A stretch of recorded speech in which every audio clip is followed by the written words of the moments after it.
সাবেক আওয়ামী লীগের ওয়ার্ড সভাপতি, বর্তমান নতুন বিএনপিতে যোগদানকারী। আমি বাজার যেতে পারি না, সুইচগেট বাজার শাপলাকলির পক্ষে নির্বাচন করার কারণে আমাকে অব্যাহতি করা হয়েছে।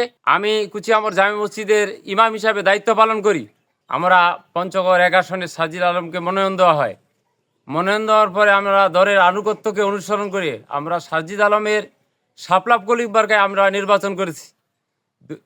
১২ তারিখে নির্বাচনে হারার পরে, আর সাজিদ ভাই হারার পরে পরবর্তীতে আমি আরও ২০০৮ সাল থেকে অদ্যবধি ২০২৬ সালের ১২ তারিখ পর্যন্ত আমি কুচিয়ামর জামে মসজিদের ইমাম হিসাবে দায়িত্ব পালন করি।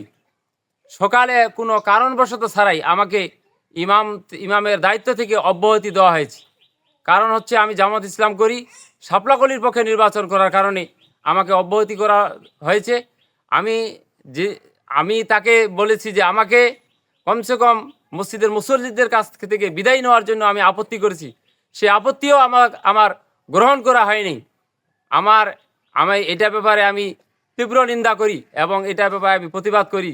দেশবাসী জানুক, আমি যেন শেষ পর্যন্ত আমি জামাত ইসলামে থেকে, আপনারা সবাই দোয়া করবেন, আমি জামাত ইসলামের সাথে সম্পৃক্ত করে আমার ইমামতির দায়িত্ব যাক, এরপর যেন আমি ইসলামের পক্ষে থেকে আমি আমার নিজ দায়িত্ব থেকে আমি আমার দায়িত্ব যেন পালন করতে পারি। মসজিদ থেকে অব্যাহতি দিলেন আব্দুল হাকিম, সাবেক আওয়ামী লীগের ওয়ার্ড সভাপতি, বর্তমান নতুন বিএনপিতে যোগদানকারী। তিনি আমাদেরকে মোবাইলে বাধা দিয়েছিলেন। আব্দুল হাকিম না, সে সভাপতি না। অবশ্যই আমি ভয়ে শঙ্কিত আছি। এখন আমার ইমামতি গিয়েছে, এটা এরপরেও হয়তো পরবর্তীতে আমার কোনো কিছু ক্ষতি হতে পারে। আমি বাজার যেতে পারি না, সুইচগেট বাজার সামনে একটা বাজার আছে, এই পর্যন্ত আমি বাজার যেতে আমার আশঙ্কা হচ্ছে। আমি সেদিন থেকে বাসা থেকে বাইরে হইনি।